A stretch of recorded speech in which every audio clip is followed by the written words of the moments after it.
Davie Portman for upNXT, postwrestling.com, and patreon.com/upnext. Oh, yes, that's right. We got that Patreon supporters. Thank them. We have to thank them all the absolutely. time. Absolutely. I love it. We're here to talk about NXT because we are your NXT friends. Friends. We watched some wrestling tonight, as we do every Wednesday night for this show. It was a lot of fun. We don't get to watch AEW because we want to record this right away. So for our AEW review, we're going to throw one out tomorrow on our Patreon, just like that, because we can. We can. What else do we have on our Patreon this week? Oh, well, we right now, if you go on there, you can get our review of El Camino. Yes. But hey, you know what?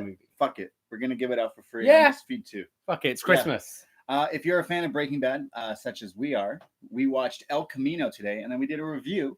We put it on our Patreon today, just for everyone, any of our tiers of supporters. But we're putting it on this exact feed, on our upNXT feed, Post Wrestling feed, for our movie reviews, strictly free, all for you, for the people. For the people. upNXT is for the people. Because El Camino, Breaking Bad movie, really cool. Pretty good, bitch. Yeah, right. Let us say no more because we don't even want to get into that. Listen to it. But because also, I mean, while we're on the topic, we got to do some housekeeping because it's spooky season. It is. We did some horror movies. We did a Saw review. Yeah, you saw Saw for the first time. I saw Saw. We did that. We did It Chapter 1. This week we're doing, in honor of 25th anniversary, I think, the original Nightmare Before. No, I'm messing it up already. Nightmare on Elm Street. Nightmare on Elm Street, not the Nightmare on Elm Street Before Christmas. Maybe we'll do that one later. Yeah. Nightmare on Elm Street, one of my favorite movies. So that will be available on Sunday to listen to Sunday morning. And we have another spooky thing because on Was Next this week, where we were looking at the July 11th, 2012 edition. Was Next is where we go back, and we've been watching NXT from the start of this era of exactly. NXT. And get this, we had the debut of Bray Wyatt. Yeah, the debut, when he was Husky Harris, and then he was finally repackaged. So it's really spooky season because we watched a lot of the spooky stuff. So that's all on the Patreon, patreon.com/upnext. $5 is the North American tier, and you get all these shows that we are mentioning. So, and $25 gets you some crazy stuff. But say no more, I can at this moment. So we will be talking about NXT because that's what we're here to do. But before all that, we need to decompress. We need to celebrate Wednesday Night Wars. Yeah. Wednesday night wine. Wednesday nights are for the boys. Yeah. As we say here in the BDE, the Braden Davie estate. We're drinking some wine. I'm drinking some white. You're drinking some red. But at the moment, we both needed to pick me up. Yeah,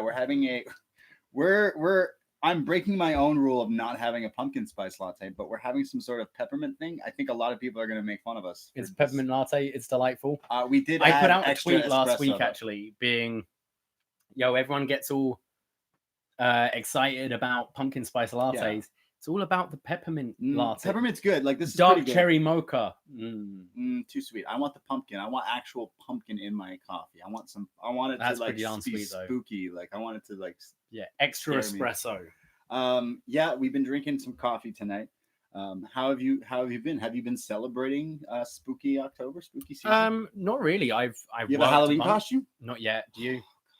I've got an idea. Oh no, never good. My girlfriend and I want to be the twins from The Shining. Right. Play with us. Yeah. Forever. That's what we're thinking. And ever. But might just change it. I don't know. Okay. We'll see. Okay. I'm thinking of getting the Stranger Things Steve Herrington. No relation. Right. Braden Herrington. The giant Scoops Ahoy thing. But I don't know if I'll look good in those. It'll be pretty tight. Yeah.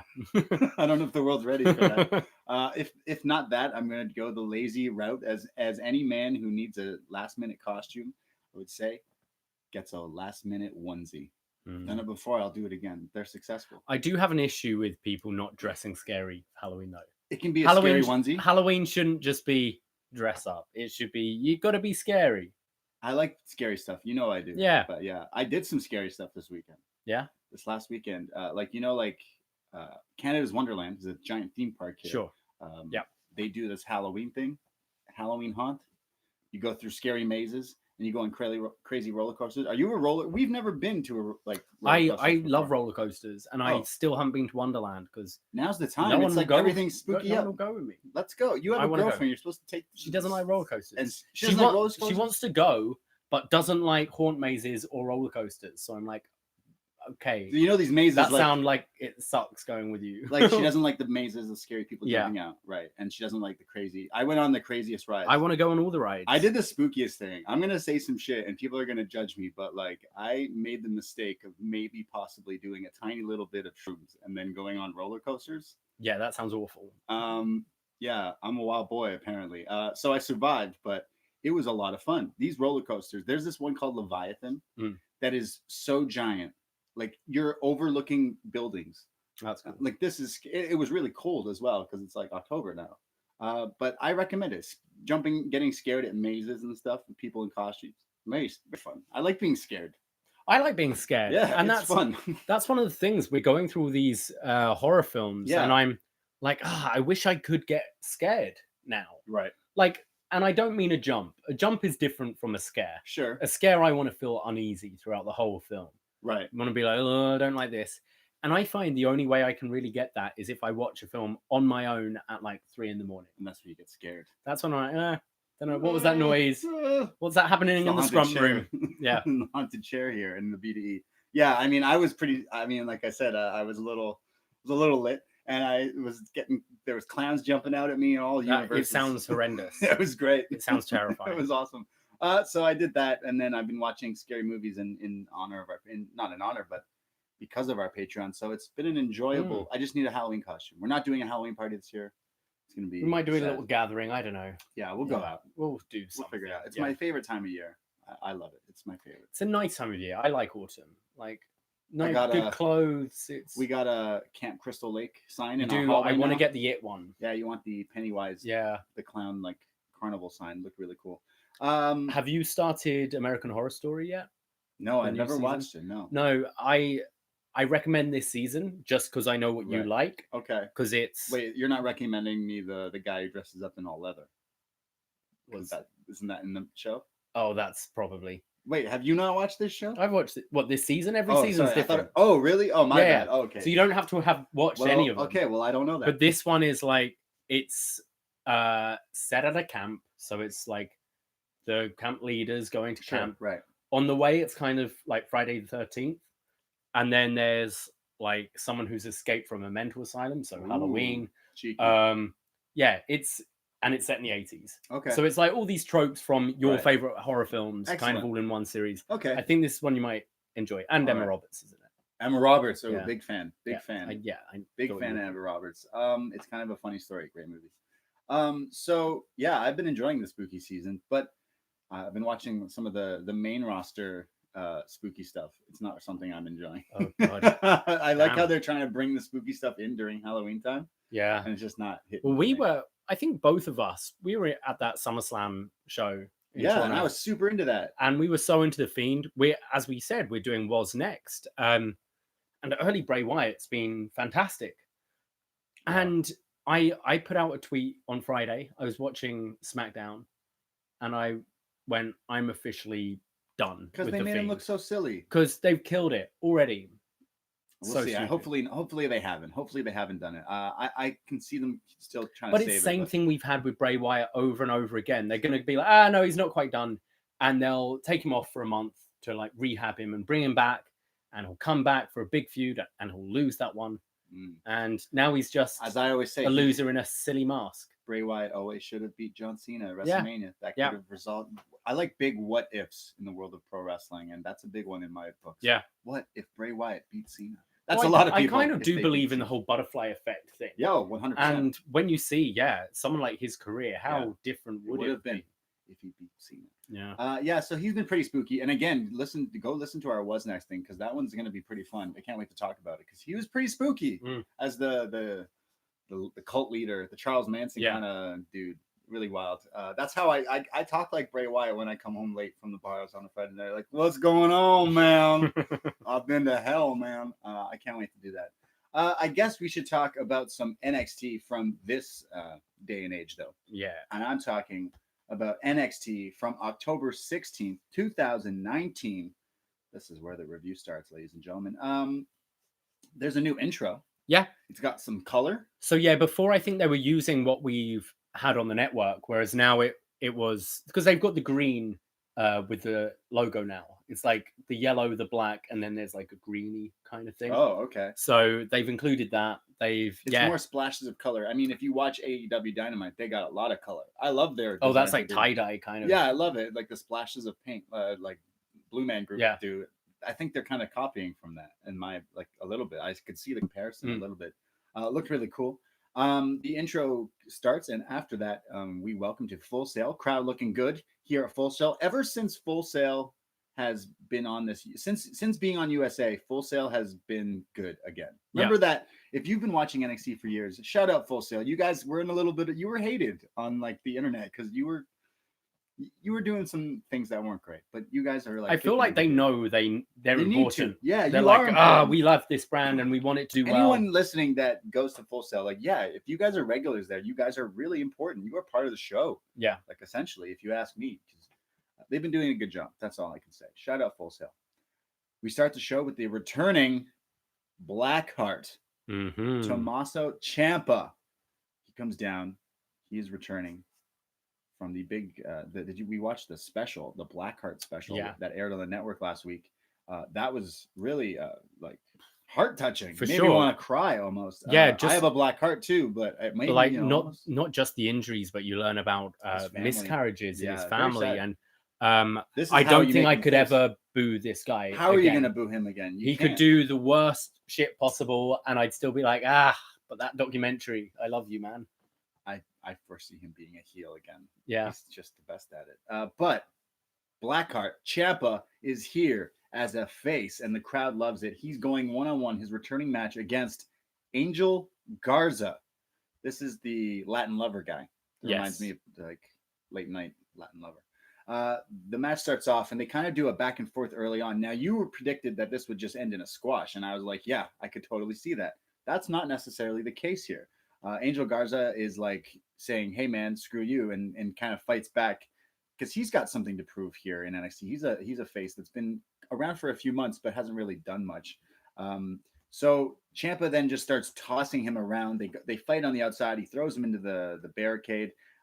Garza counters the fairy tale ending and hits some sort of double knees in the corner there. Garza hits a suicide dive. There's a top rope drop kick, and then this is where Garza takes off his pants, his ripping pants. What do you call these? His stripper tearaways. Pants. Sorry, tearaway pants. Yeah, I call them the stripper pants. He is the Latin lover. He takes the pants off, throws them down, but he gets beat up by Ciampa. He gets hit by the knee strike in the corner. He rolls to the outside. Ciampa picks up the pants that were thrown. He stomps on them. He then hits a running knee. He goes a bit Ric Flair on them, doesn't he? He starts doing elbow drop. He then he's doing all this, and Garza's upset. So Garza is now on the apron, leaning to get into the ring. And as he does that, Ciampa throws the pants at Garza's face, distracting him, which allows him to hit the rope hung assist DDT, which we've seen him win. DDT, the draping DDT, the high angle draping DDT, which is now called Willow's Bell. Now, if you watched the Blackheart documentary last week, you would know that is the name of his daughter, Willow. So Willow's Bell is the name of this high-angle draping DDT, and Blackheart pins Angel Garza just like that. Yeah, pretty fun match. Ciampa looks like he hasn't really missed a beat. A nice, quick exchange between the two. Angel Garza's, I think, very exciting to watch. Definitely. I can see him being a kind of Andrade, because when Andrade first came in, his character wasn't really there. He was still cool to watch. He did some things where I'm like, oh, that's cool. And then they started to take him a bit more seriously and put him in more of a serious role. Yeah, you're right. And I can see Garza being like that to start with. Definitely. I could see. I've watched a bit of him before, I think. He's very good. Yeah, definitely. And he's got wrestling in his blood. I definitely like enjoying seeing him, but I mean, a guy taking off his pants can only go so far. Yeah. That's, there's one other guy that does it called Kazuchika Okada. Yeah, it's really different. We were watching that today. He's doing okay for himself. Yeah, when they go, and then rips off the pants, and the crowd goes wild. It's insane when you watch that, and then you watch that. Wrestling's weird, right? Wrestling's so weird. So Ciampa in his return debut, I should say, his return here, beating Angel Garza. Then we hear the music, shock the system. Undisputed Era come out like hyenas in Lion King. They come around, they surround him, but Ciampa is ready. He grabs a steel chair, sits down in the ring, and is holding his crutch, his camo crutch Ciampa has. And he's just standing there. So Undisputed Era is like, okay, cool it, hotshot, cool it. The biggest angle in NXT history for about 5 minutes, in my opinion, is this. Kyle O'Reilly walks over to Mauro Ranallo and the commentary desk, hands him something and says, take this. Hey, take this. Mauro's like, what is this? Well, it's a USB. We got to give it to the truck. So we are now told that Undisputed Era, where we watched it, Kyle O'Reilly giving Mauro a USB drive, a little USB stick. Those still exist. And he says, watch this. You know what would have been better? Is if Kyle's doing this and then Roddy runs over and he's like, no, not that one. Yep, here you go. Slinks off. Yeah. So he's got a USB, and we're like, okay, well, I gotta come back to see this. And they don't want to fight Ciampa. They just retreat. They're like, peace, and Ciampa's just chilling there. So we don't know what's on this USB. So they're like, we're gonna try to play this when we come back from commercial. Like I said, 5 minutes of my life where I'm like, what is on this USB? Yeah, I need to know. So they go to commercial. We come back, and tonight we will have a message from Finn Baszler. He has a message for us tonight. We then see Keith Lee. He's backstage. He's got his headphones on. He doesn't have AirPods though. He's listening to some Tori Amos. He doesn't have that main roster money where you get the AirPods. You got to have the cords. I have the cords too, Keith. I have the cords. I understand. Actually, I lost mine and I'm using someone's, and only one of the. So, I hate that. I buy from Dollarama weekly. I can't. So what do you think Keith Lee was listening to? Tori Amos. What's that? You know the singer Tori? That's what Mick Foley used to listen to before a big match. Oh my god. He'd listen to Tori Amos and then jump off a cell. I would listen to some Bocelli. Andrea Bocelli. Yeah. Time to say goodbye. So Keith Lee's chilling there. We come back to the commentary. Get this. We're going to find out what's on the USB. Whoa. I'll tell you, if you ever find a USB that is mine, don't play it. Please. David, you are my roommate. I trust any USBs I think there's just that trust that goes unsaid. You ever find a USB? Especially on an international podcast. Like, we're good. So we're going to play this USB clip here. I have the description of my notes for this. They play the clip. It is Kyle O'Reilly backstage somewhere with Undisputed Era. They're all here, but it's like Kyle O'Reilly with a cameraman, like, hey, follow me. Look at this. And Kyle O'Reilly's doing the fake news guy, like fingers to his ear, like, this just in, breaking news. Sometimes examples need to be made. So now we have Adam Cole, Bobby Fish, Kyle O'Reilly, and Roderick Strong. But Roddy's like looking a little like he's like been beating someone up because he has been. There's a body that the camera kind of pans over, and we've been watching a lot of scary movies lately. And you were like, what is that? And I'm like, what is that? It looks like a body. And it was. There's Velveteen Dream. He's laid out like beside the trucks here in the back of Full Sail. And it looks like Roddy and the gang were beating him up. Roddy looks at the camera and looks at Dream, and he's like, this is what happens. You wanted to make fun of me? You wanted to say I had a shitty little dick? Roddy goes insane here. Yeah, he's so worked out. He's the wild card of Undisputed Era for sure. He says, let Dream sleep on it, and then he stomps on the Dream's glasses. Have you ever seen the movie Scary Movie? Yes. There's a character in that movie who's like the jock boyfriend, and like the villain, the Ghostface. It's a parody of Scream, obviously, but how Scream the Ghostface gets him is he puts a picture of like his little dick in the guy's locker, and he's like, who did this? I'll fucking kill you. This is Roddy, and like going after that angle. It's so funny. So it ends with Kyle O'Reilly going, Dream, over and then pushes the camera away. And that was the file that was on the USB. This isn't what I was expecting. No. I thought they had some dirt on Ciampa. I know. It was like his daughter from the documentary wasn't like his what? Or something like that. Dude, I was so ready for that. Yeah. This is kind of, I would say it was a little bit of a letdown. It was a bit because we have these backstage things anyway. Yeah, you could have like just said, the cameramen are always in the parking lot or where the trucks are. So they got my attention with the USB. did, and that was obviously what they wanted. They wanted you to come back after the break. They did let me down a little bit. I will. I'm an honest man, and I will say that I was ready for because Ciampa's just chilling there, and they're like, "You're ready for Ciampa and Lana." I was Bobby Lashley, weren't you? Ciampa and Lana with Bobby Lashley and Maria Kanellis. I was expecting Ciampa and Candice LeRae. Oh, imagine! No, like what? I was expecting some dirt, and it was just no. We beat up Dream. It was basically Undisputed Era setting up their War Games match. Yeah, because look, we're gonna beat up everyone. Yeah. If that War Games match gets happened. That's what I was saying. The beginning of the show was the first time they mentioned War Games. They were like, "We're on the road to War Games." The barrel. And although nothing's been set up yet, there are a lot of. You can see who the players are. Definitely. We go to our next match of the evening. Throw them up. Throw them up. Throw them up. 1-2. 1-2. Oney Lorcan and Danny Burch. They're in a tag team match, and I was very excited when I got to find out who their opponents were. Imperium, Fabian Eichner and Marcel Bartel. Now they've fought before on NXT like about a year ago. Yeah. I mean, we've been doing this show for over a year now, and we got to see them do a sleeper tag before match. They were in Imperium and before they moved over to NXT UK, they had a phenomenal match. Yeah, I remember we were both blown away by a match these guys had before, and they're here to do it again live on USA. So I'm pretty stoked that they're getting this opportunity. This match starts. All these guys. Like to beat each other up. Like they got the Smash Mouth style kind of thing. And I love it. So the match just starts. Oney Lorcan fights like he tweets and just starts hitting the crazy chops to Eichner. Eichner fights back, tags in Bartel. He then gets he goes to jump onto Burch, who's tagged in, but off the top rope, he jumps into a headbutt, which looks crazy. Burch is on fire now, hits a top rope drop kick and does a kick up, throw him up. Beth Phoenix on commentary says that Danny Burch makes Vinnie Jones look like a yoga instructor. And then I realized Danny Burch kind of does look like Vinnie Jones. And the similarities are there. I mean, just a tough Brit with an ugly face. I'm the juggernaut, bitch.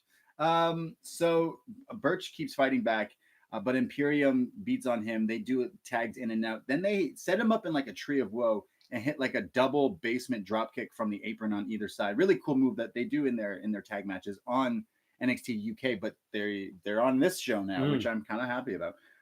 They go to commercial. We come back. There's German suplexes from Oney Lorcan, from Danny Burch as well. There's a powerbomb combo and a jackknife cover from Oney and Burch, but only a 2 count. Then there's a massive chop battle.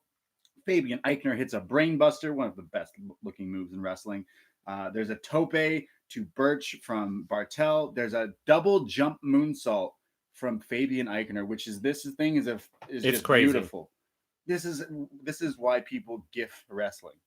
GIF, whatever. This is the move that is one of those things. Like the springboard double jump, it's crazy. But get this. It's only a 2 count. Oney Lorcan kicks out. I bit hard actually on this. Yeah, I thought that was it.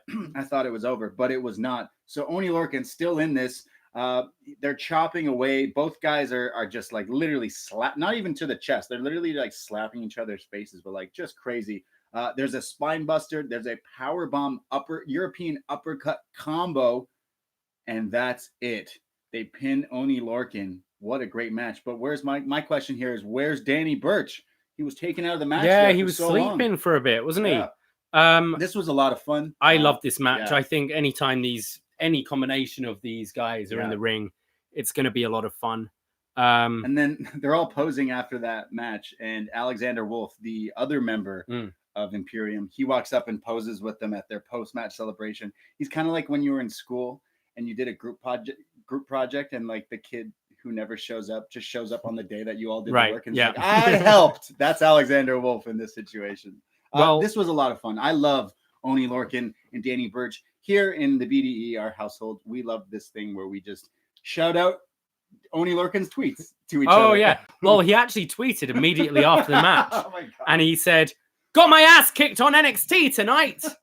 But earlier in the night, he was having a great night. He went, Eric Bischoff was always my guy to play in WCW NWO Revenge because he did karate.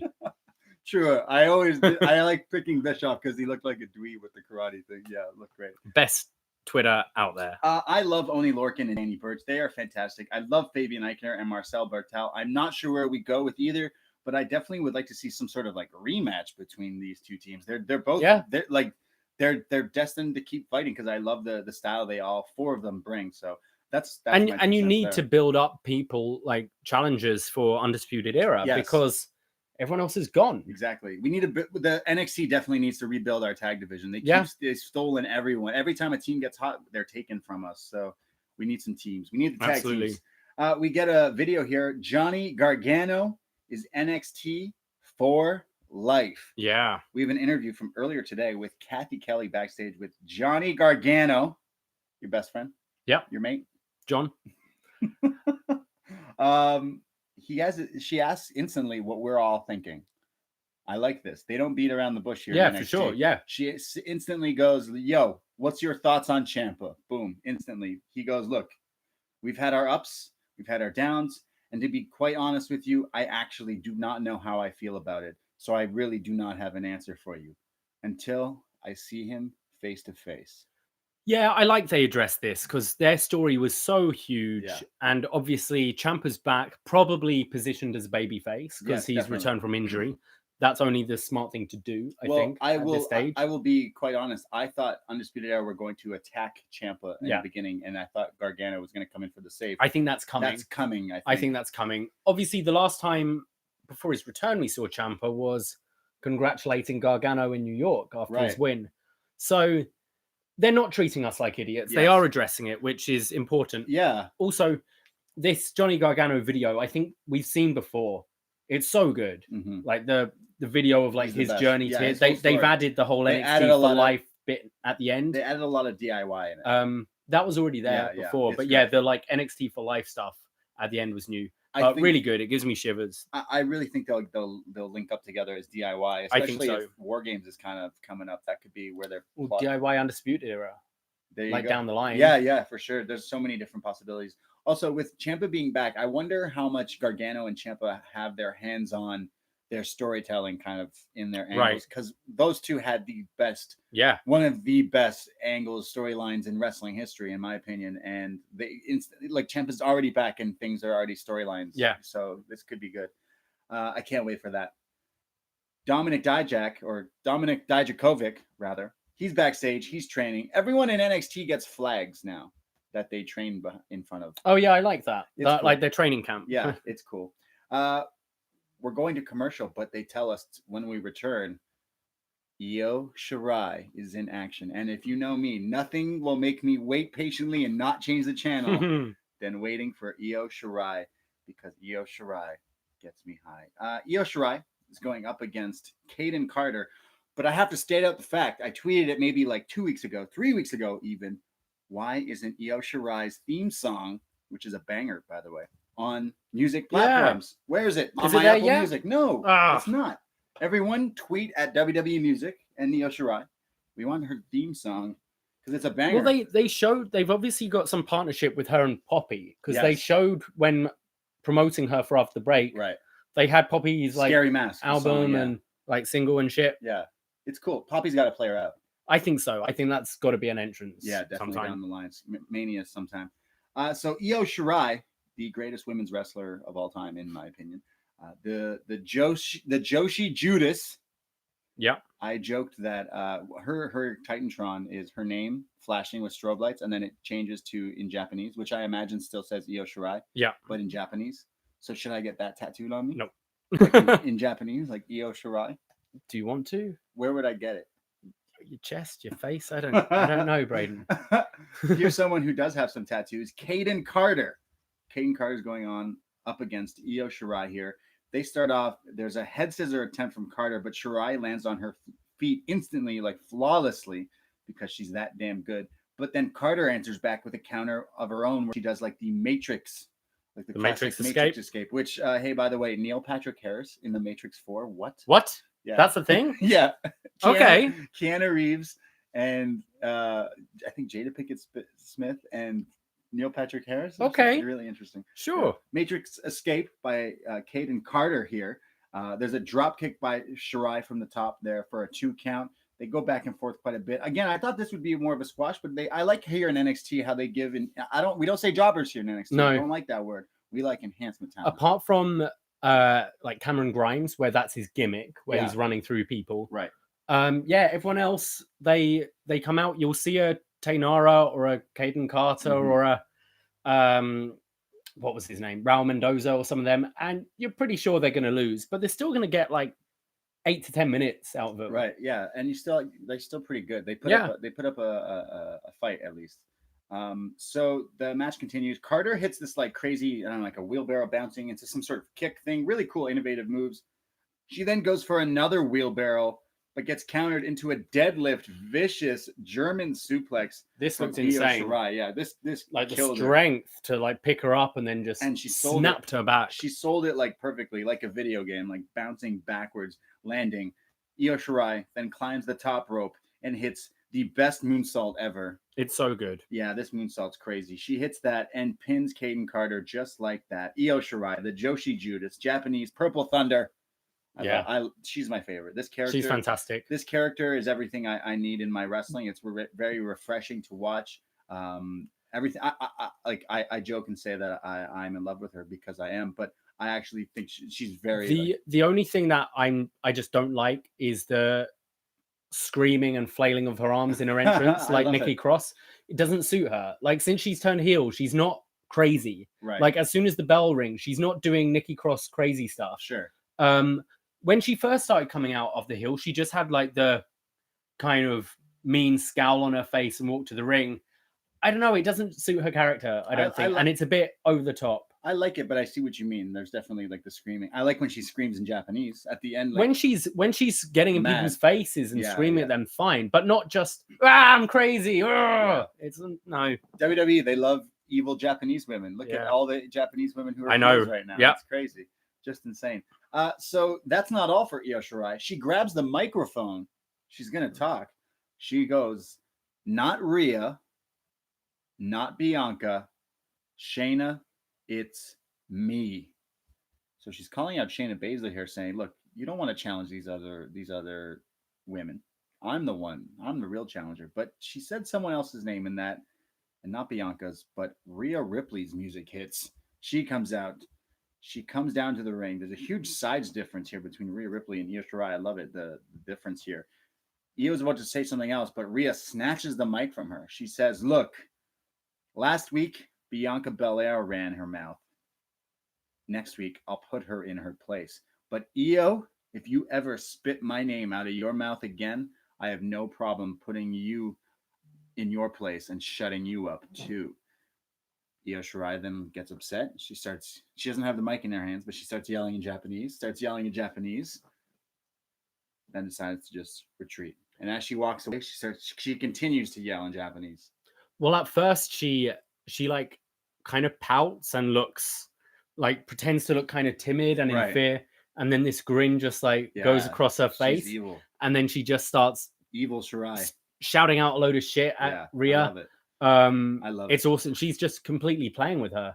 I thought Rhea was excellent here as well. The snatching of the mic, the don't you dare spit my name out. I liked. Keep my name out of your mouth. Yeah.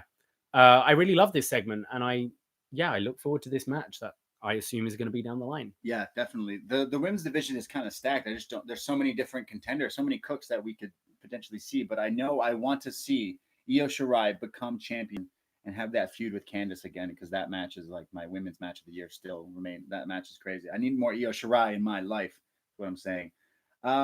So next we go, it's a recap of last week when Cameron Grimes went one-on-one with Boa and Killian Dane attacked Boa after the match. And apparently there's a match added tonight. Boa, he's backstage. He's now yelling in Chinese to the camera, but more in like he's saying something, but I obviously do not understand him. But Boa will be going one-on-one with Killian Dane, which makes sense. The dude was attacked wants another match. But Boa getting 2 weeks live on USA back to back. Crazy. Boa getting airtime here. We go to Kathy Kelly. She's backstage with William Regal. She's on that flying thing now. The balcony? The balcony. Yeah. Right. The balcony. The NXT balcony. Regal says that Velveteen Dream will not be able to compete next week because of the brutal beating that he got from Undisputed Era. So, next up is Keith Lee versus Dijakovic. The winner of that match will get the North American Championship shot instead. Crazy. And that's next week. But that match is next. So we come back from commercial break for our next matchup. And Mauro Ranallo mentions that Full Sail is in the same hometown as the star of the Joker, Joaquin Phoenix. Oh. Is he from Florida? I guess. Is that why he's crazy? I'm kidding. If you're from Florida, I love you. Keith Lee versus Dominik Dijakovic. How many times am I going to mess this guy's name up? Yeah, I think I called him Dominik. No, is he Dominik or Donovan? Donovan Dijakovic. Yeah, was Dominik. Yeah. He was Dominik Dijak. Donovan Dijak. Yeah. What is he now? Dominik Dijakovic. Now he's Dominik Dijakovic. When was he? He was Donovan before? Yeah. Now he's Dominik. Yeah. Got ya. Wish he could just be Dijak, but whatever. I don't mind it. I just get confused with the old one. Dominik Dijak Horseman. So Keith Lee versus Dominik Dijakovic. This is what we like to call on this show. Big lads wrestling. These are some big hosses. Yeah. This is like Godzilla, King Kong type ish. And these guys have killed it. This is their fourth encounter now. Yes. On NXT TV, and the last three were fantastic. Yeah, last time we saw Canadian Destroyer off the top rope. What the hell are we going to see in this one? And we'll get to that. So the match starts off. Lee is going after Dijak's hands. He's trying to get like the Roman Greco strength thing here, and he lifts Dijak all the way in the air. And Dijak is like 6'7". They built him as, and Keith Lee has him all the way in the air. It looked very impressive. They do the classic Keith Lee dropping down, jumping over, leapfrogging. He is a huge dude, but he's doing these moves. And Mauro literally goes, moves like Jagger, Lee moves like Bruce Lee. Yes. He does a frog splash to the arm of Dijak. So clearly Lee is working the arm. They go to commercial break, but during the commercial, we have the play-by-play. The picture-in-picture. The picture-in-picture. The P2P. And in this, Dijak does his like suplex throw, and then there's like a bunch of like chin locks and rest holds. They come back. Lee is now on the attack. He does another splash to the right hand, I think off the top rope it was. Keith Lee hits the pounce, period, only a 2 count. There's a sit-out like choke slam bomb by Dijakovic. Looked really cool. Lee goes for like this. Lee can pick up guys like nothing. And Dijak is a big guy, and he can still pick him up like nothing. He does a power bomb. Usually, you bend the guy down, and then you lift all the way up, and then you're folding him up beside you. You're lifting him. The power bomb Keith Lee does is he just literally throws your body up into his shoulders. Like what? Like how do you do that? But he's that strong. He's just a monster. And then he lifts Dominik Dijakovic so high up. Dominik Dijakovic was so high up for in this the air. like last ride bomb. Yeah, this last ride power bomb. I mean, it looks shook. more impressive because Dijak is so tall as well. Right. So his head must be. It looked like over 15 feet in the air. So high before he slams. It looked higher than me. Like watching this match. Yeah. It just looked crazy. But Dominik Dijakovic kicks out. Holy cow. So they continue fighting. There's a huge boot by Dijak. There's a striking fest where they're going back and forth. There's like the what's the thing he calls it on the Turak into the knee? The feast your eyes? He's going for that, but he can't get it quite. So this was the finish to their second match where Dijakovic won from picking Lee up from the corner, but because his arm's all damaged, he can't quite do it. Keith Lee hits like a suplex. But get this, the crazy spot here comes. We were wondering when something crazy was going to happen, and this is it. There's some sort of electric chair. Dijak is going for some sort of electric chair drop out of the corner on Keith Lee, and Keith Lee hits the Poison Rana. What the fuck? We literally shouted. We were calling it before it happened, and we're like, nah. You were like, Poison Rana? And I'm like, nah. And then he hits a Poison Rana, and I went, Jesus Christ. So he hits the Poison Rana, which is the reverse Frankensteiner. Again, these are big lads wrestling. Yeah. Holy shit moment here. Hits that. He attempts to go up top, but Dijak is counters. They're going up top for something crazy. Who knows what? But get this. Roderick Strong interferes. He beats down on both guys with the North American title. But William Regal was chilling on the balcony, chilling like a villain. He looked like the Wicked Witch of the West up there. He looked tweaking. He was like, his eyes were bulging out of his head. He grabs a microphone and he yells, "Roddy!" That was a terrible Regal, but he yells, "Roddy, you think you're clever, huh? Clever girl. Clever, huh?" What does he call him? Sunshine. Listen here, Sunshine. He goes, "You think you're clever? Well, get this. Next week, you'll defend your North American Championship against both of them." Roddy, have you never watched wrestling? Yeah, come on, Roderick. Not ever has someone interfered in a number one contendership match and the general manager has come up and gone, I guess you're not defending next week. Never. That's never happened, Roddy. Come on. You're a smart guy, I'm sure. This match sounds crazy. This sounds insane. I love Dijak. I love Keith Lee, but I got to tell you right here and now, my boy, Champ Strong's retaining. I don't care. Do you see them putting this off so we have the proper finale of Lee versus Dijakovic at a takeover? Yes, 100%. Which is great. I would feel this match. I felt this match didn't quite deliver in the same way. They felt like they were holding back until they hit that Poison Rana. Well, I think we've seen so much of it now. They hit that one. Every match so far has had that spot. Yes, they've done so, and new each time, different each time. So right. I think they're saving it for a takeover. Is Dream's legitimately injured, isn't he, at the moment? I think there was a report after his last match against Roddy a few weeks ago, and obviously he hasn't wrestled since then. And they said he could be out for a while, like kayfabe wise. But I think he's dealing with something right now. He could maybe come back though, hopefully for that War Game slot. Yeah. So next week, triple threat: Roddy versus Lee versus Dijakovic. That should be crazy. Yeah, Roddy's the workhorse. I'll say it every time. One of my favorite wrestlers all time. I swear. Matt Riddle, he's backstage. He's getting ready. He's probably in front of a flag that says "bro" or something. Matt Riddle is probably really excited that officially now edibles are legal here in Canada. So whenever they come, that's dangerous, bro. During the commercial, we come back, but they're like, "Oh my God, you have to see this from the commercial break. It was not on a USB." No. And it's Undisputed Era. They're upset that Roddy has to fight both these monsters next week. It's all of them backstage. They're yelling and they're like, they're like little kids throwing a tantrum. They're like, So we'll see what happens with that. I foresee maybe they getting involved in that match. No DQ. Is it? I mean, triple threat. Yeah, I guess so. So we'll see the Hyenas get involved. Matt Riddle is having a match. He comes down in his Yankee gear from TakeOver New York. Still looks good. Still rocking it. He's going one-on-one against Bronson Reed. Yeah. Now, this is a guy that hasn't really proven himself to us yet, has he? Not yet. Like I like everything about this guy. He calls himself NXT's resident thick boy. He's Australian. He wears horror movie T-shirts. I like everything about this guy. Except he says something that makes me upset.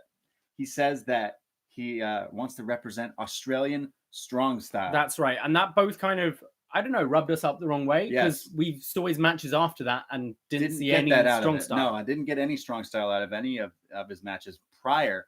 I will say this is the best this guy has looked. Yeah. I think this guy's just going to keep getting better, to be honest. I like kind of everything. I think Beth Phoenix says, he kind of reminds me of Samoa Joe because of he's like bigger. He's Australian though, right?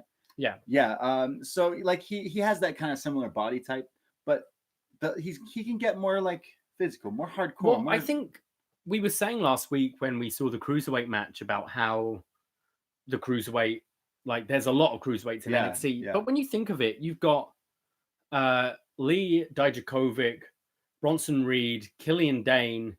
You've got a lot of big guys who are very agile, and you got to stand out. Look, the whole hot thing in wrestling is big lads that can do flips and stuff, right? Like there's a lot of guys that are doing this.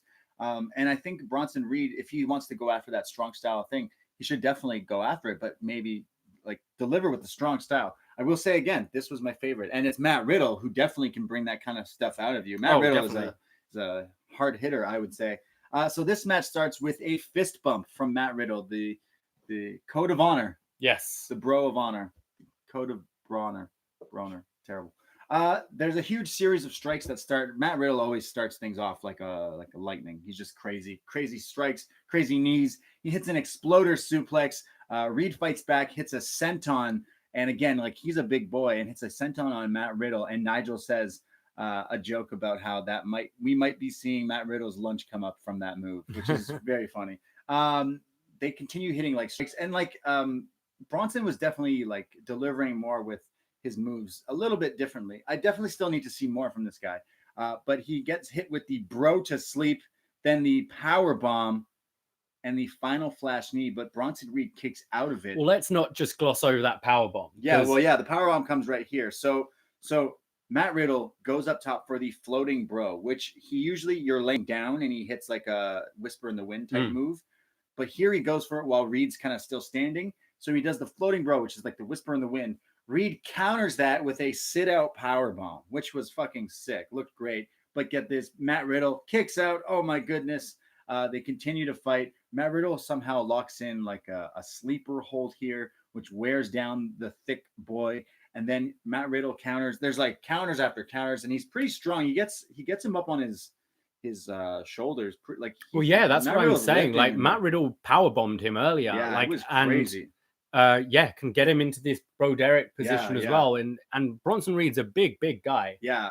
So the finish here is Matt Riddle gets him up on his shoulders, power slam, tombstone position, hits the Bro Derek, and pins Bronson Reed. Matt Riddle winning here, bro. They give a fist bump at the end, the fist bump after the match of honor. This was a lot of fun. Yeah, I need to see more Matt Riddle. I'm intrigued that Matt Riddle isn't on SmackDown on Fox. I kind of saw him being drafted. I thought he'd be hot-shotted. Sure. I think we need to see that Matt Riddle Goldberg match down the line. And I think Matt Riddle, this is me fantasy booking the hell out of Matt Riddle. He comes out on NXT next week and he says, from here on out, I'm going to go undefeated. And then he goes on an undefeated streak. from now on, like he should get some hot shots. Decides like, go look, from now on, I'm not going to lose and I'm going to be a monster. Cause like he definitely like could kill people like with his movesets and stuff. Like his character wise, as they say, he's a former UFC fighter. Like he can fight. I just feel like what else is there we saw him fight Riddle and Cole in the October 2nd edition. And it was one of my favorite matches this year, but I just don't know, where does he go now? There's a lot left for him here in NXT. Yeah, okay, I hope so. He hasn't held a single title yet there. Right. I know the plan. Apparently, the plan was for it to be him against Cole. Yeah. In Toronto, and that changed because they see like long time plans with him, and they don't want to rush him because the worry is once you're in that title picture. Look at Gargano now. You're kind of going, oh, where is he going? Because he's been at the top and he's a top talent. But what do we do with him now? Yeah, I could see that. I want to keep him here. I was like, ooh, now would be the time to bring him on SmackDown, but they didn't do it because I don't know why. But I'm happy. I like him here. Stay on NXT. It's the show I watch because I don't really watch SmackDown. So Matt Riddle beating Bronson Reed. We go to Kushida.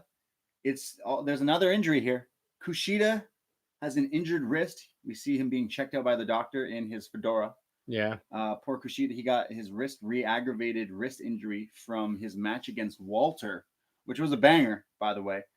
We then go to Taynara. There's a joke in there somewhere about wrist injuries and Taynara, but I'm not going to make it.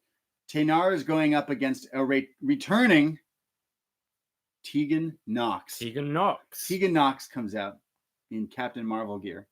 Oh, yeah. She looked like it. Looked like the outfit. Tegan Nox was where does she hail from? Oh, yeah. They say from Wales, United Kingdom. Now, I've never heard anyone being introduced from like England, United Kingdom or Scotland, United Kingdom. Like Drew McIntyre is always from Glasgow, Scotland. Yeah. From Manchester, England. From London, England. But they've just said Wales. From Wales, United Kingdom. That's strange. That's like billing someone from Canada, North America. Oh, okay. Kind of. Looked at like that, it's kind of weird. So I assume she's probably from Port Talbot or something, and someone's going, What? No, just Wales. Wales. I don't even know where Wales is, so I'll pretend like I know what you're talking about. It's in the United Kingdom. It's a country. So Taynara, who dropped the Conti name? Conchi, yeah. Conchi. She dropped it. It's just Taynara. We've been seeing Taynara being fed to a lot of, like, she's being an enhancing talent. I think she has a lot of potential with her judo character and everything. I think she's amazing. But Tegan Nox returning her. Tegan has the whole story of her in the Mae Young Classic, being injured. Wasn't it like twice, 2 different times or something? Like, Tegan Nox has been through so much, and now she's here returning to fight Taynara. The match starts off. There's a huge knee bait Taynara. So you would think that, like, Tegan, I know Tegan's the babyface, but Taynara is like upset here. So she kind of goes on the attack really early on, sending Tegan Nox to the outside. Taynara keeps hitting with the kicks. Now, we always say we're a huge fan. And hey, did she change her music? As you always say. She's like a big kicker. Like, let alone Dakota Kai and Tegan Nox, the team kicks here. But Taynara, like, with the kicks is badass. I think Taynara has a role down the line here in NXT. I really do. She shows like she's got some sort of judo kind of style that really connects with me, I think. So she's beating up Tegan Nox, but get this, Tegan Nox grabs Taynara by the throat and hits a choke slam. Now, I vaguely remember this being brought up in the Mae Young Classic as well. It reminded me. Because Beth Phoenix just, like, casually just goes, Tegan Nox hitting that choke slam because she's super inspired by her favorite wrestler, Kane, or something like that. The big red machine. The big red machine. Me and you just started laughing. Tegan Nox just fucking loves Kane. So Tegan Nox loves Kane. I'm sure a lot of wrestlers are inspired by Kane. Sure, I'm not shitting on Kane, but it's just funny. Like Kane, but it's just this cute Welsh girl. Like what? Hitting a choke slam because she's inspired by the big red machine. It's very interesting. Like, what? Yeah, it's very out there. It's very left field. So the choke slam, only a 2 count. She then hits a running senton in the corner, a high crossbody, and the shiniest wizard. The shiniest wizard. And Tegan Nox pins Taynara just like that. Now, poor Taynara. Do you think this finish is a bit unfair? Yes. Because she's got these huge, great metal knee braces on. And her finisher is driving the part of her leg where these big metal braces are into your head. Maybe that's her character. She's like the squeaky clean baby face, but secretly like, well, we've seen it. Juice Robinson in the G1 last year had his broken hand, so it had a cast, and they were like, you can't, if you use that, you're disqualified. I think that was part of the Brock Lesnar Undertaker story, like way back in the 2012. day. 2002. So I can see a heel at least calling out that down the line. Yeah, very interesting. Or just use it as a heel move. Tegan Nox, the squeaky clean babyface, using a knee brace to beat Taynara. Poor Taynara. I'm Team Taynara here. I'm Team Taynara. Team Taynara here on Up Next. So Kathy Kelly's there. They're interviewing Tegan Nox just outside the ring on the bottom of the ramp there. And Dakota Kai, her friend, Team Kick, they come down. They're hugging it out. And they're about to ask both these women like some questions in the interview here, but they're interrupted by Shayna Baszler. Shayna has a microphone. She says, listen, Tegan Nox, I don't know why you think you're coming out here. Why are you even bothering to try? Like, why are you here? Look, you're wasting your time. Dakota Kai knows what it's like to be in the ring with me.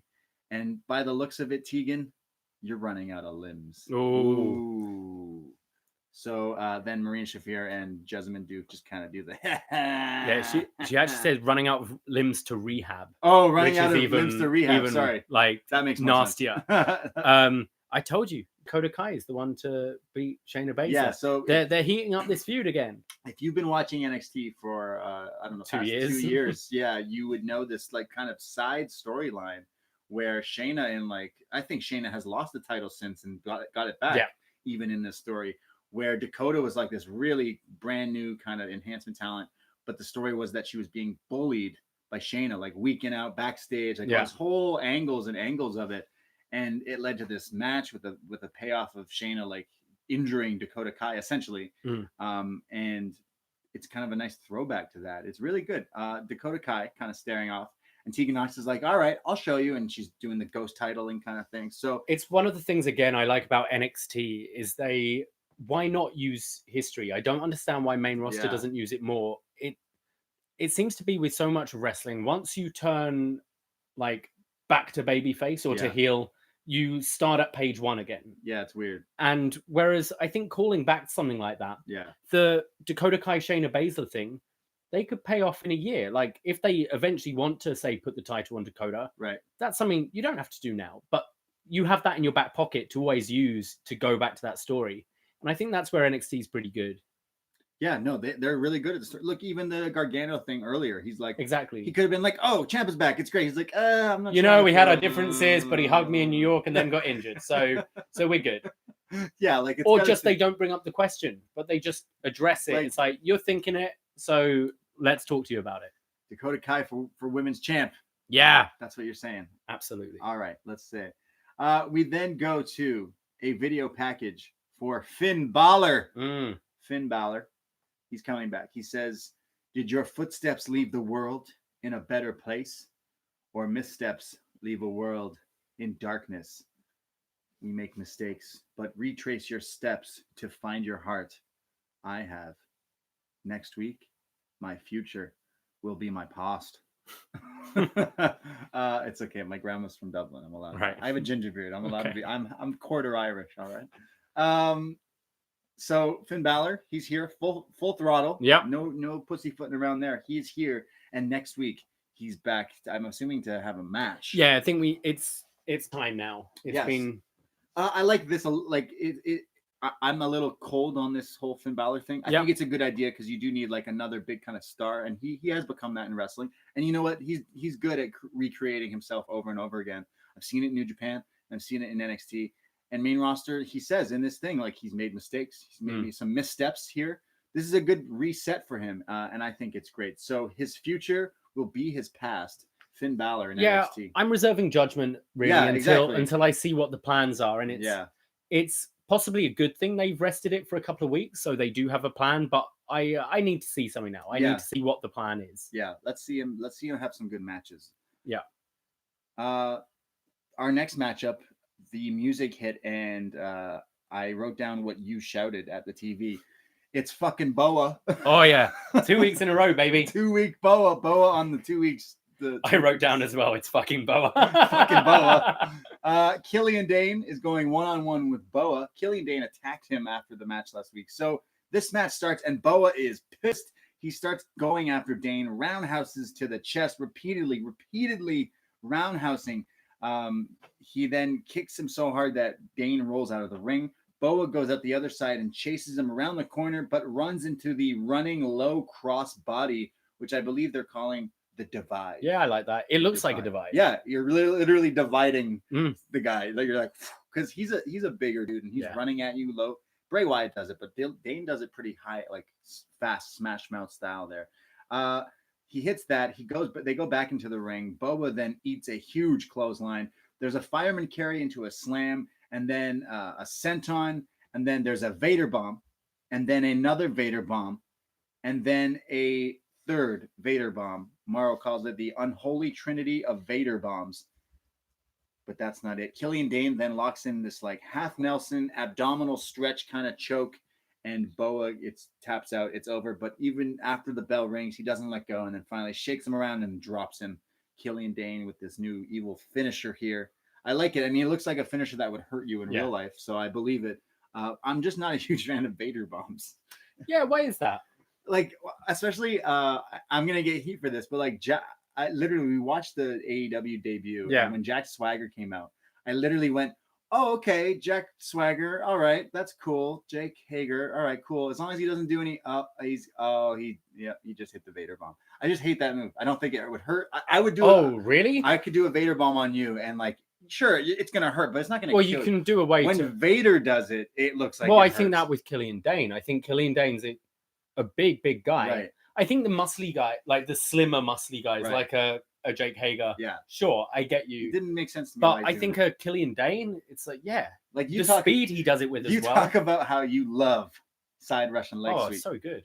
I hate Vader bombs. Okay. If I love Ushigoroshi. Yeah. Sushigoroshi, which I still call the suplex lift into the Ushigoroshi. The greatest wrestling move, my favorite wrestling move.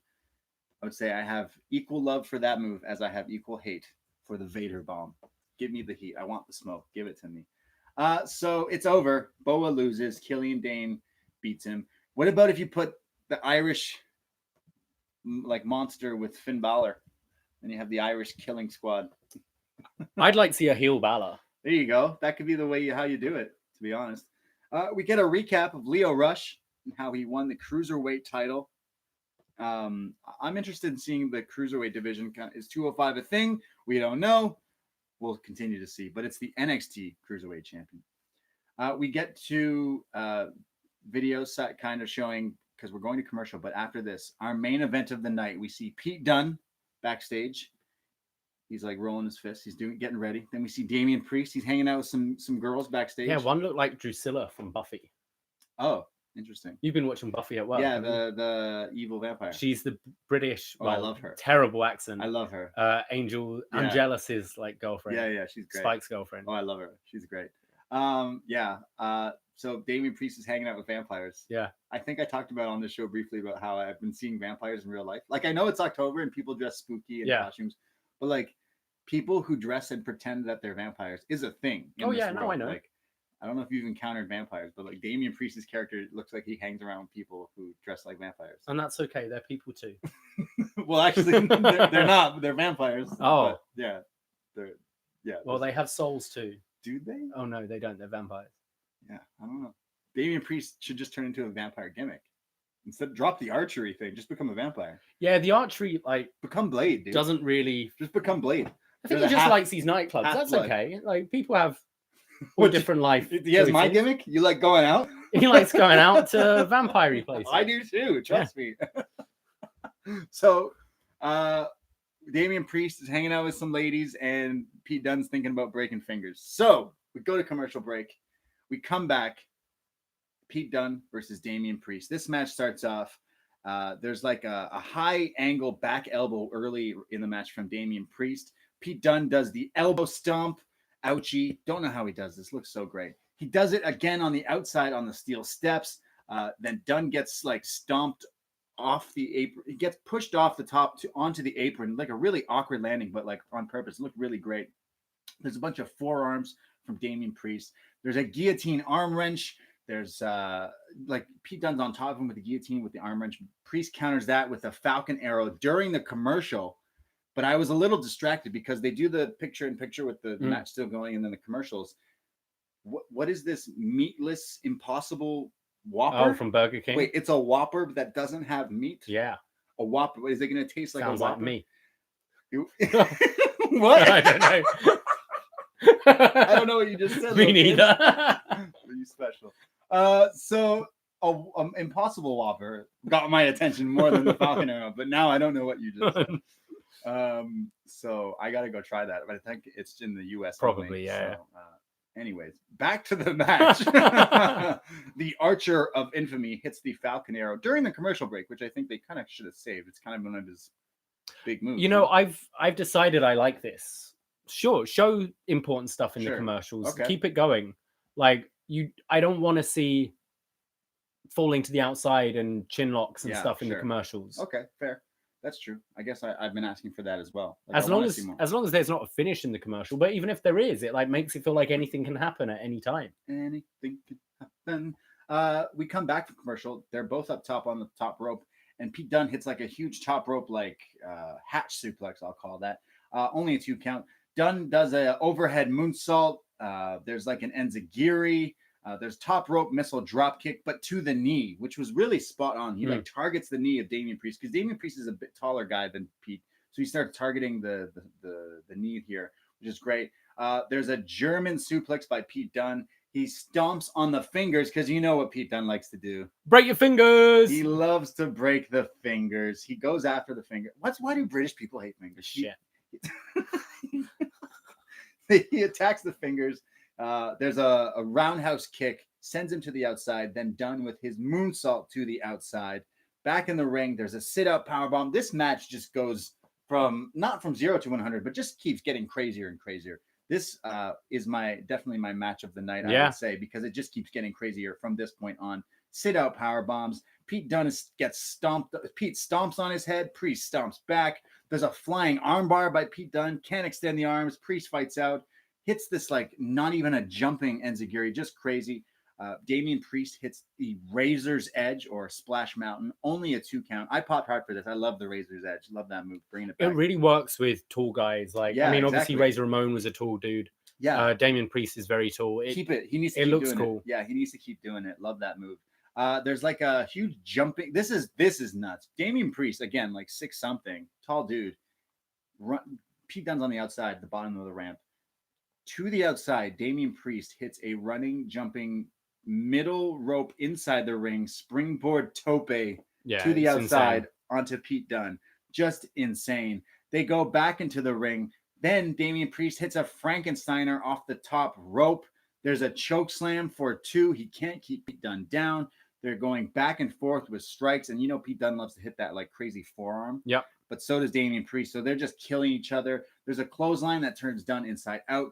There's a choke slam counter into an enziguri. More forearms. There's like a moonsault attempt with knees up. Again, this match is crazy. But the finish here is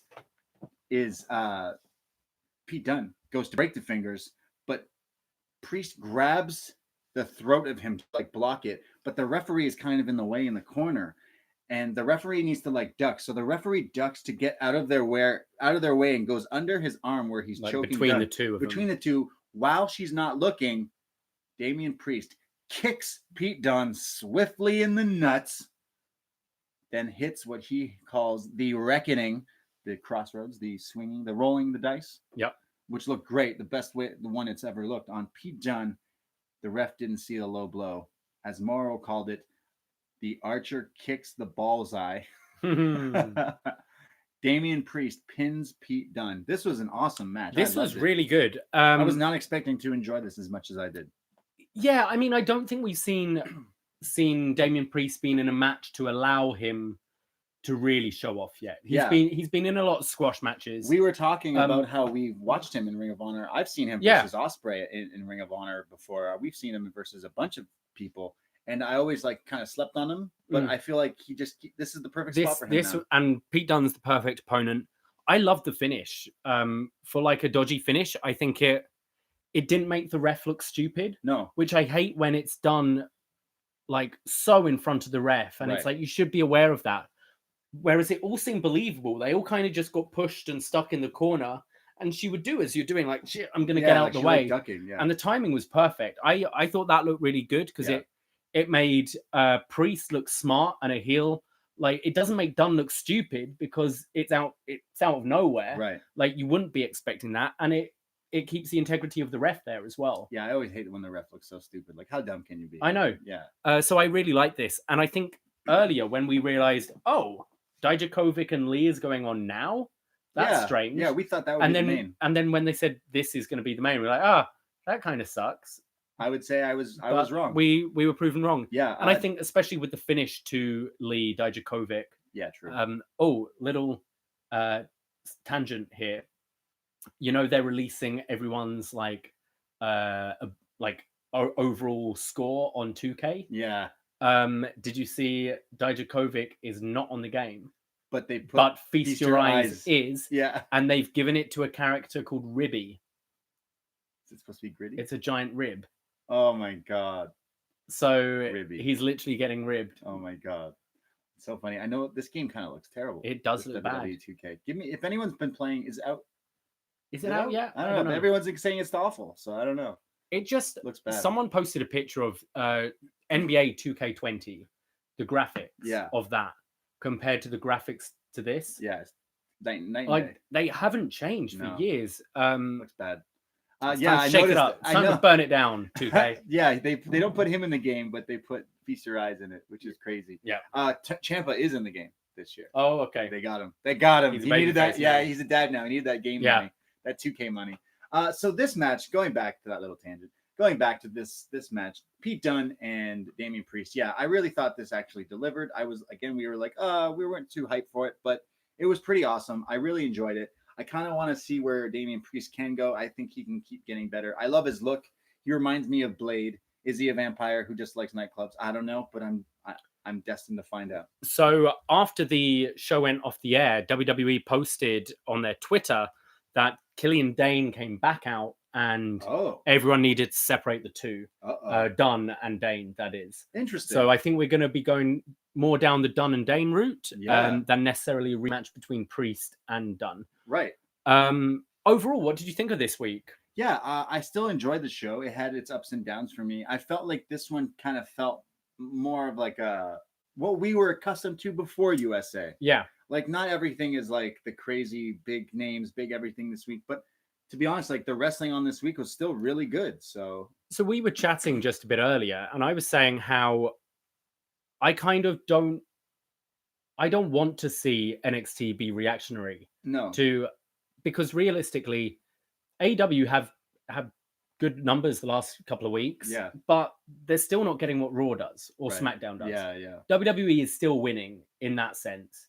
And if NXT does get reactionary and does do these big things, then it's just Raw. It's Raw 2.0, 3.0. Yeah. And I like NXT being this wrestling show. And I think they did adapt this week. They went back to doing more backstage interviews and I like little in-ring promos. USB. This was probably the most story-driven episode we've had. Right. But still maintaining some really good wrestling. Yeah, I really liked all the matches on this week's show. I really can't complain. I watch pro wrestling. I got into pro wrestling because of the crazy characters, and it reminds me of comic books, Bad and Evil. But I stayed becoming a wrestling fan, especially in this day and age, because of match quality. I'm super into watching. I like good matches. And so far, every week on USA, NXT has been delivering. Yeah. So that's what I say about this. I love this show. It's fantastic. I try watching main roster here and there, and I'm like, I literally can't. Like, it's just so different. Yeah, I don't like it. It's tough. It's tough to watch, but that's okay. There's stuff in 2000. Yeah, there's something for everyone in 2019, whether it be your NWA, whether it be whatever. Like, there's so much you can literally pick and choose and watch whatever. What kind of style you're into, and everyone. It's like football. You can watch your team and support your team, but don't watch the other ones. And then Super Bowl, whoever's in it, you're gonna watch anyways. So they know they have your money in WrestleMania season. I enjoy it, and but let's see what other people think, because every Wednesday night we put up a forum.postwrestling.com. We put up a feedback thread, I should say. It's for free. Sign up for the Post Wrestling Forum, because we ask you what your thoughts and questions for NXT. And we have, do you want to go first? Sure. We have Eva from London. Yes, the Shayna superfan. Few things. Great show, but am I the only one who thought the matches were out of order? Why was Dunne Priest event over Dijak Lee or Ciampa Garza? If I looked at this show on paper, I'd agree with you, but I think it actually worked how they did it. The stories and stuff. So with all the women throwing their hat in the ring for the number one contendership to Shayna 2-time and her title, how do you see this panning out for War Games? One-on-one, multi-woman match, a War Games match perhaps? Also, I loved Shayna's line, let's be honest, you're running out of limbs to rehab. And how did you react hearing the crowd handily cheering Rhea over Io? Oh, I would say that was not the case at all. What are you talking about? I think they seemed both into both characters. They were really hot when Rhea and excited that this is a showdown between the two. No, I think Io's kind of slowly turning. Like, the crowd loves her. Right? I think her character's going to stay the same, but it's like the crowd are just going to turn them. Look, Undisputed Era is the bad guys, but people are like, we love them. It's and like that. And I think Shayna's in that role where she can face baby faces, she can face heels, and will kind of adapt depending who she's against.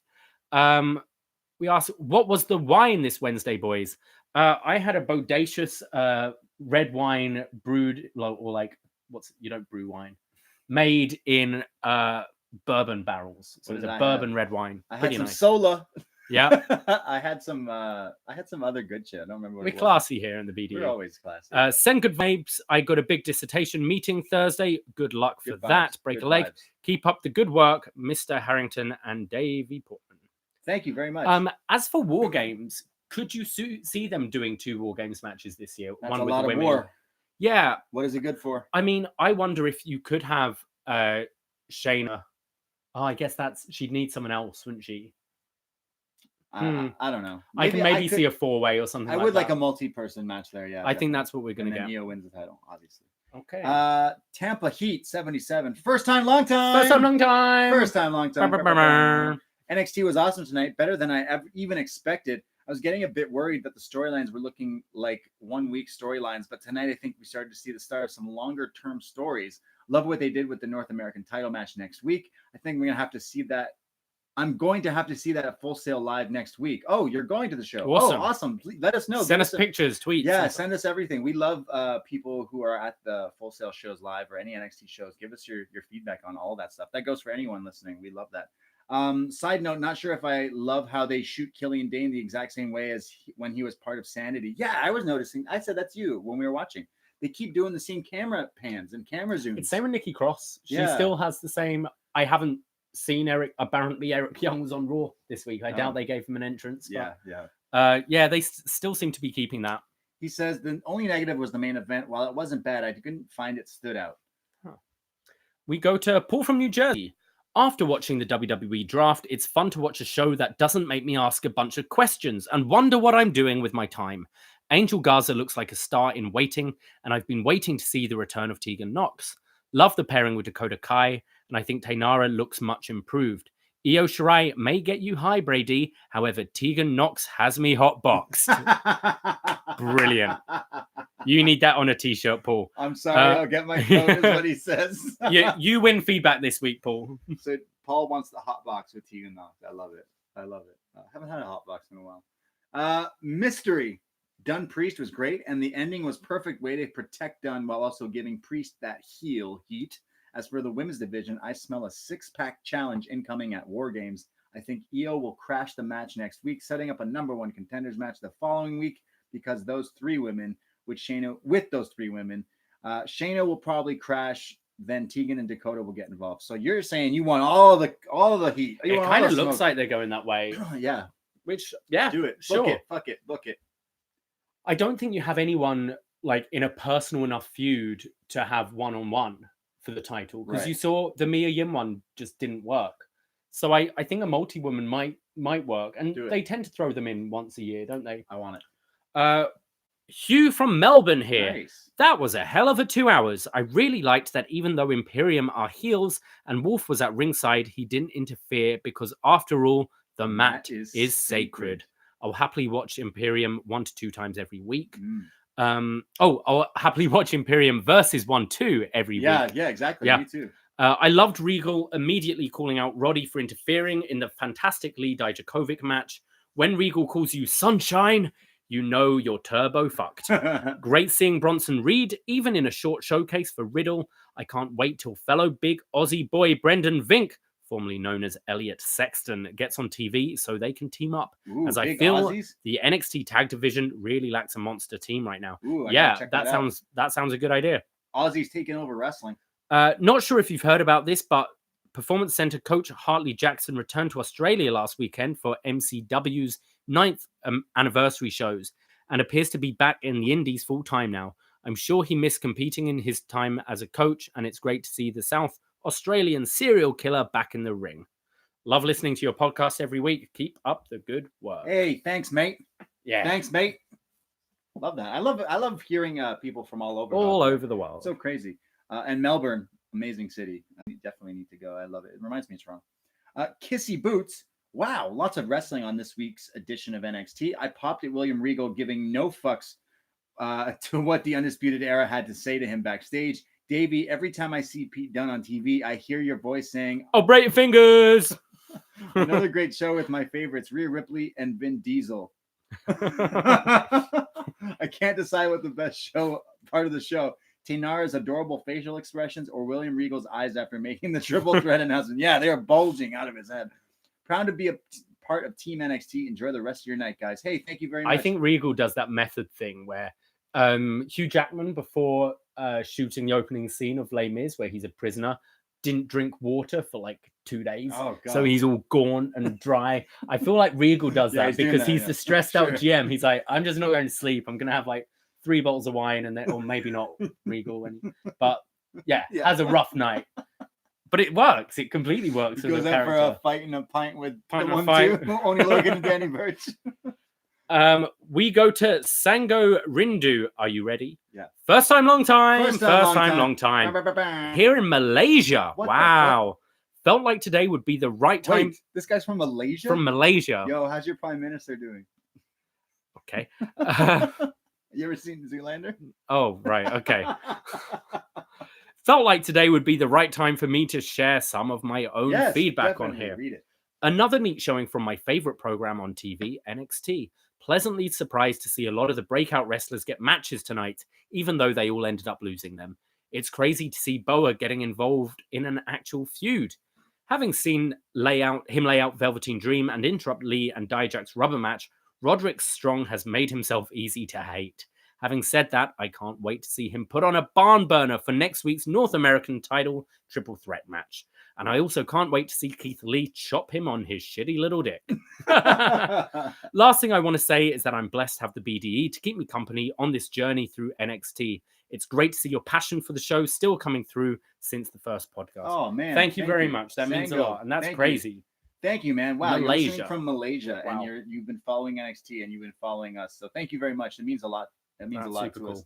Wow. So that's all feedback. Forum.postwrestling.com every Wednesday. You can post up, and we'll read it here on the show. Postwrestling.com is where you can find all of us, or wherever you get your podcast, wherever you're listening to this. You can find us up next on any podcast apps that you use. But again, you can also support us on our Patreon, patreon.com/upnext. We have so many extra shows a week. Yeah. You get your money's worth. A lot of our people I'm getting nice messages. People are like, wow, I was not expecting this from you two. Tomorrow's a big day because you'll have a lot of stuff to enjoy. We've got our El Camino review for free for everyone. You'll have a new episode of What's Next coming out. Yes. You'll have our thoughts on AEW. Yes. You've got a lot to listen to tomorrow. Yeah, we have a lot of stuff coming out. And then on the weekend, it's getting spooky. Nightmare on Elm Street, the original. So go watch it and then go listen to us talk about it because I can't wait to talk about some Freddy Krueger. Yeah. And Johnny Depp.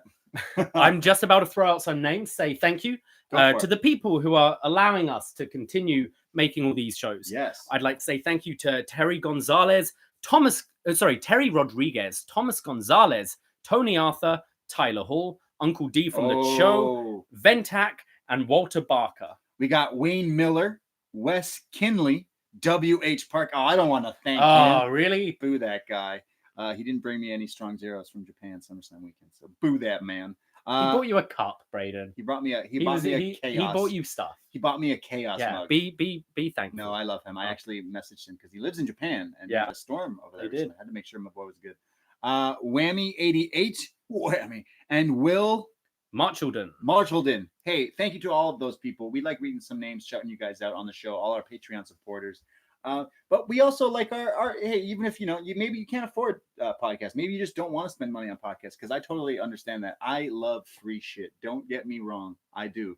So that's why we do this show. So NXT up next, rather, every Wednesday for free will always remain that. Absolutely. Yeah. Now, definitely. Before we say our goodbyes and do our final plugs, I just want to say I put out a tweet asking the Up Next universe, is the Vader bomb a good move? It's not.